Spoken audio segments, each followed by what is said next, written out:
ও আপনারা চলে এসেছেন? আলহামদুলিল্লাহ। তো আসসালামু আলাইকুম রহমতুল্লাহ বারাকাতুহু। কেমন আছেন আপনারা সবাই? আশা করি ভালো আছেন। আমি একটু আমার এই প্রিয় এই যে নদীটা, এই নদীটার এখানে এসে যখন আমার খুব মন খারাপ হয় তখন এখানে এসে বসি। আবার মাঝে মাঝে ঢিলও মারি। ওই ঢিলের সাথে সাথে আমার যত দুঃখ কষ্ট আছে সেগুলোকে ওই নদীতে বিলিয়ে দিই। মাঝে মাঝে মনে হয় যে হয়তো নদীতে বিলিয়ে দিলে দুঃখ কষ্টগুলো চলে যাবে। আমি আজকে যে উদ্দেশ্যে আপনাদের এখানে এসেছি বা আপনাদের সামনে এসেছি, আপনারা তো ভিডিওর থাম্বনেল দেখে বুঝে গিয়েছেন যে কেন আমি আসছি। দেখুন, আপনারা যারা 47 বিসিএস, 49 বিসিএস প্রিলি, এই দুটা প্রিলি যারা দিয়েছেন, যারা টিকতে পারেন নাই, যারা আরও অনেকগুলো চাকরি পরীক্ষা দিচ্ছেন, তাদের মনে আসলে অনেক কষ্ট, আমি জানি। কষ্টগুলো কেমন জানেন? কখনো চোখে কান্না, কখনো দেখা যাচ্ছে এই কষ্টের কারণে ফোন বন্ধ করে রেখেছেন, কখনো দেখা যাচ্ছে কেউ কেউ ভাবতেছেন যে আর বেঁচে থেকে কী হবে। যারা মেয়েরা আছেন অনেকে বিয়ে হচ্ছে না, ছেলেরা যারা আছেন আমাদের মতন তাদেরও অনেকের বিয়ে হচ্ছে না, পারিবারিক নানা টেনশন, চারপাশে সব ধরনের হতাশা মিলে যে দুঃখ, যে কষ্ট আর যে ধরনের জীবনের মধ্য দিয়ে আপনারা যাচ্ছেন, সেই জীবন থেকে কীভাবে বেরিয়ে আসবেন, আমি কীভাবে বেরিয়ে এসেছিলাম, আমি সেরকম কিছু কথা বলতেই আপনাদের সামনে আসছি। আমার বিশ্বাস আপনারা ভিডিওটা পুরোটা দেখবেন, কিছু না কিছু এখান থেকে নিয়ে যেতে পারবেন যা আপনার জীবনে কাজে লাগবে। আমি যদি পেরে থাকি আপনারাও পারবেন। তো অনেক ইতিহাস, আমি অল্পের ভিতরে আপনাদেরকে সব কিছু জানিয়ে দেব ইনশাল্লাহ। আমি যখন 2015-16 দিকে প্রথম চাকরির প্রস্তুতি শুরু করি, তখন আসলে জীবনটা একরকম ছিল। তখন ভাবতাম কি জানেন, চাকরির কোনো আবেদন করলেই বন্ধুবান্ধবরা যে বলতাম যে দোস্ত আমি এটা আবেদন করেছি, ওইটার আবেদন করেছি, বিসিএসের আবেদন করেছি, এই পড়তেছি ওই পড়তেছি, অনেক কিছু বলতাম, বাবা মাকে বলতাম, চারপাশে যেখানে যা আছে সবাইকে ঢোল পিটিয়ে বেড়াতাম। কিন্তু যখন বছরের পর বছর যেতে যেতে ধরেন 2-3 বছর যাওয়ার পরে যখন কোথাও চান্স হচ্ছে না, ভাইবা দিয়েও হচ্ছে না, পিলি দিয়ে পাশ করতে পারতেছি না, রিটেন দিয়ে ফেল হচ্ছে, নানা ধরনের যখন এই যন্ত্রণাগুলো যখন আসতে শুরু করলো না, তখন চাকরির যখন এরপর আবেদন করতাম কোনো, বাসাতেও বলতাম না। ইভেন আমি যখন পরীক্ষা দিতে যেতাম তাও বলতাম না। বলতাম কি যাচ্ছ কোথায় বাবা, একটু ঘুরতে যাচ্ছি, বা বন্ধুবান্ধব জানতো না যে আমি পরীক্ষা দিতে যাচ্ছি, বা কেউ জানতো না। এভাবে অনেক দিন গেছে, লাইফের অনেক কষ্ট, অনেক দুঃখ, যন্ত্রণা আমি দেখেছি। তো ওই পর্যায়ে কী হতো জানেন, প্রায় সময় দেখা যেত কি ফোনটা বন্ধ করে রাখতাম। ওই পরীক্ষা যখন দিতে যাব যে সময়গুলোতে, ওই সময়গুলোতে ফোনটা খুলতাম, মা বাবা যেন কল দিলে যেন পায়। আর যখন বাসায় আসতাম এইটুকু সময় খোলা থাকতো। বাট সপ্তাহে 7 দিনের বলতে পারেন 4-5 দিনই ফোন বন্ধই থাকতো, যাতে করে আমাকে কেউ ডিস্টার্ব না করে। কারণ চারপাশের যত টক্সিক পিপলগুলো ছিল, যে টক্সিক মানুষগুলো, তারা সবসময় চাইতো যে আমাকে কীভাবে ছোটো করা যায়। বিশেষ করে দেখবেন যারা খুব ভালো ছাত্রছাত্রী, তাদের চারপাশে এই টক্সিক পিপলগুলো বেশি আসে, কারণ তারা জানে যে এদেরকে কীভাবে ছোটো করা যায়। কারণ এদেরকে ছোটো করলে তাদের মধ্যে একটা পাশবিক আনন্দ আসে, যে আনন্দটা তারা ছাড়া আর কেউ বুঝবে না। যারা আমরা না করি আমরা বুঝি না, আবার যারা করে তারা বোঝে।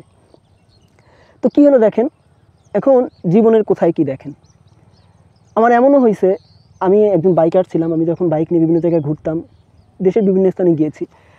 তো একদিন হলো কি, বাইক নিয়ে যাচ্ছি, এক বন্ধু আমাকে বলতেছে যে দোস্ত, বা 2 বন্ধু ছিল আমার পিছনে, একজন বলতেছে দোস্ত তোর ভাইটা এখন কিসে পড়ে? আমি বলেছি ক্লাস 8-এ পড়ে। বলছে শোন, তুই তো বিসিএস দিয়েও পাশ করতে পারতেছিস না, মনে হয় না তুই পাশ করতে পারবি, তুই একটা কাজ কর, পরিবারের পিছনে তো অনেক সময় দিস, এই ভাইয়ের পিছনে অনেক খাটিস। আমরা 3 ভাই, বাট ছোটো ভাইটার পিছনে বেশি খাটতাম আমি। তা একটা কাজ কর, ওকে 1 ক্লাস ড্রপ দে, ওকে লাগলে 1 ক্লাস ড্রপ দে, ড্রপ দিয়ে তুই তোর মতো করে বিসিএসের জন্য পড়াশোনা কর, তাতে হবে কি জানিস, তুই অন্তত পাশ করে যাবি। খেয়াল করেন, ও কিন্তু একদিক থেকে ভালো কথা বলছে। আমার কথা হচ্ছে কি, আমি আমার ক্যারিয়ার গড়বো, আমি সংসারে বড় ছেলে, আমার ক্যারিয়ার গড়তে যে আমার পরিবার থেকে আমার ছোটো ভাইটার ক্যারিয়ার নষ্ট হয়ে যাবে, আমার মা বাবা কষ্ট পাবে, বা বিভিন্ন জায়গায় আমি স্যাক্রিফাইস তাদের বেলায় না করে, আমার নিজের বেলায় স্যাক্রিফাইস না করে আমি তাদেরকে স্যাক্রিফাইস করাচ্ছি, এই করে আমার মানুষ হতে হবে? দরকার নেই আমার এরকম মানুষ হওয়ার। খেয়াল করেন এই একটা পয়েন্ট। এরপরে নানা ধরনের আরও কথা আছে। ধরেন আপনি যদি এরকম মনে করেন যে কি হতো, আমি চাকরি পরীক্ষা দিতে গিয়েছি, তখন পরীক্ষা দিয়ে আমি যখন একবার গুলিস্তান থেকে নামতে গেছি, বাস থেকে পরীক্ষা দিয়ে আসছি, নামতে গেছি, বাসওয়ালা আমি হেল্পার আমাকে এমনভাবে নামিয়ে দিয়েছে যে আমি এত জোরে মনে হলো যেন বাস চললো আর আমাকে নামাই দিল। আমি যে ওইখানে যে স্টিল আর কি, যে কোনো একটা কিছুর স্ট্রাকচার, যে কোনো একটা কিছুর সাথে আমি বাড়ি খাইছি। বাড়ি খাওয়ার পরে আমার মাথার এখানে ফেটে গেছে। আমার ফেটে যাওয়ার পরে রক্ত পড়তে পড়তে আমার গায়ে জামায় পড়েছে। আমি ওই জামা ওই স্থানে বসেই খুলেছি। খুলেছি কখন, আমি একটা ছোট্ট একটা, আমার কাছে কিছু টাকা ছিল, তা দিয়ে একটা জামা কিনলাম গুলিস্তানে, তো আপনারা জানেন সবই পাওয়া যায়, কিনে ওই জামাটা পরলাম আর ওইটা খুলে রাখছি। মাথায় যতটুকু পারা যায় হাত দিয়ে বলেন বা যা দিয়ে বলেন, যেভাবেই পারি আমি, মোটামুটি দাগের কাটা রয়ে গেছে, দাগ কাটা রয়ে গেছে, এই পাশটাই ছিল, কিন্তু আমি মানে কমাইছি আর কি। আমি রাতে আসবো, মা বারবার ফোন দিচ্ছে, আমার ফোনে চার্জও থাকতো না, পাওয়ার ব্যাঙ্কও ছিল না আমার, বারবার ফোন দিত, ফোন মাঝে মাঝে বন্ধ হয়ে যেত, তা বলতেছে বাবা তোরা তো কষ্ট হচ্ছে নাকি আজকে বেশি আসতে? আমি বলতাম না মা, হচ্ছে না কিছু। তো রাত তখন কয়টা বাজে, প্রায় 2:30 3টা পৌনে 3টা বাজে, তখন আমি নভেম্বর মাসের এক রাত আমি আসছি। পরে দেখে মা আমাকে বলতেছে বাবা তোর এই জামাটা কেন, তোর তুই আরেকটা জামা পরে গেলি? তা আমি বললাম মা ওই জামাটা একটু ময়লা লাগছে, কাকে হাগু করছে, ময়লা লাগছে, আমি জামাটা খুলে রাখছি, এইটা নিয়ে আসছি। বলছি এটা কই পাইলে? আমি বলছি কিনছি মা। তা মা আমার মুখ থেকে তাকায় আছে, সিঁড়ি পরে বসেছিল মা রাতের বেলা, আমি যখন আসবো তার আগে। এরপরে যখন আমি ঢুকছি, ঢোকার পরে বলতেছে দা দে ওই জামাটা দে। আমি বলছি আমি সকালবেলা দিব। তা আমি জামাটা মাকে আর দিই নাই, আমি ধোয়ার চেষ্টা করছি অনেক, কিন্তু রক্তের দাগ আর ওঠে না। ওটা আসলে রক্তের দাগ ছিল না, ওটা একজন বেকারের দুঃখ কষ্ট যন্ত্রণা যদি কোথাও লেগে থাকে সেরকম একটা কিছু ছিল আর কি। তো যা হোক, পরে মা জানছিল, মা আমাকে বলছিল তোরা চাকরি পরীক্ষা দেওয়া লাগবে। আমি বলছি না মা, আমি যখন নিয়াত করেছি, ক্যাডার না হলেও মা আমি একটা কিছু হয়ে ছাড়বো, আমি হতে পেরেছি। আর একটা কথা, এটা তো গেলো একদিনের কাহিনী। এই কাহিনিটা আমি বলার আগে আমি ওই যে বন্ধুর কথা বললাম না, ওইখানে একটু আসি আপনাদের। বন্ধুকে, ওই বন্ধু যখন এই কথা বললো, আমি তখন বুঝলাম যে এই টক্সিক মানুষগুলোকে জীবনে রাখা যাবে না। তখন কি করলাম, এই ধরনের মানুষ থেকে শুরু করে পরিবারে আরও যেসব ধরনের মানুষ আছে বা যারা চারপাশে আছে সকলকে আমি আস্তে আস্তে দূরে ঠেলে দিলাম। এই মানুষগুলো কোনো প্রয়োজনই নাই পৃথিবীতে, কারণ যারা মানুষকে কষ্ট দেয় তাদের আসলে লাইফে কোনো দরকারই পড়ে না আমার মনে হয়। তো এই জন্য আমি নানা ধরনের টক্সিক মানুষের সাথে আর মিশলাম না, চারপাশ থেকে টক্সিক মানুষগুলোকে সরিয়ে দিলাম, আরও অনেক কিছু করলাম। তো এর পরবর্তীতে যে কাজটা হলো, একবার লাইফে একটা জায়গায় গেলাম পরীক্ষা দিতে, পরীক্ষা দিয়ে আসার সময় তখন তো আসলে আপনার পদ্মা সেতুও ছিল না, আমরা যারা দক্ষিণবঙ্গ থেকে যাই তারা আসলে অনেক দূর পর্যন্ত যেতাম, ফেরিতেই যেতে হতো। তো একবার পরীক্ষা দিয়ে যখন আসতেছি, তখন ফেরিতে যখন ছিলাম, সেখান থেকে যখন মাওয়া পর্যন্ত আসছি, তখন ফেরিতে যাব, উঠবো, তার আগে তো অনেকক্ষণ অপেক্ষা করতে হয়। তো ওই সময় সারাদিন না খেয়েছিলাম, সকাল থেকে 2টা পরীক্ষা ছিল, বিকাল পর্যন্ত সন্ধ্যা পর্যন্ত না খেয়েছিলাম। তো তখন কি হলো, দেখতেছি যে অনেক ধরনের খাবার ফেরিঘাটে, আপনারা জানেন বিশেষ করে আঙ্গুর দেখা যায়, লাল আঙ্গুরগুলা, ওইগুলা খাইতে খুব ইচ্ছা করতেছিল।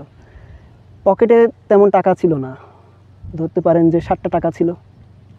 এখন এক বুড়ো চাচা দেখি, উনি এই বারবার এসে বলতেছে সবাইকে বাবা আমি কিছু খাইনি স্বাধীন, আমাকে কিছু টাকা দাও। তাই কেউ তেমন দিচ্ছে না, তো আমি ওনাকে ডাকলাম, বাস থেকে দেখছি, আমি বসা ছিলাম, আমি নিচে গেছি, নিচে যেয়ে ওনাকে ডাকছি, ডেকে বলছি যে চাচা আপনি ওনার সারাদিন কিছু খান নাই? তো উনি বললেন না বাবা আমি কিছু খাই নাই। আমি ওনাকে আমার পকেটে যে 60টা টাকা ছিল তার থেকে 500 টাকা দিলাম বের করে, 5 টাকার কয়েন ছিল আর 2 টাকার একটা নোট ছিল, ওই কয়েনটা বের করে দিয়ে বললাম চাচা আপনি কিছু খান। তো উনি তখন আমার দিকে তাকালেন, আমার দিকে তাকায় বললেন যে বাবা, আমার মাথায় হাত দিয়ে বললেন যে বাবা তুমি একদিন অনেক বড় হবা, অনেক বড় মানুষ হবা।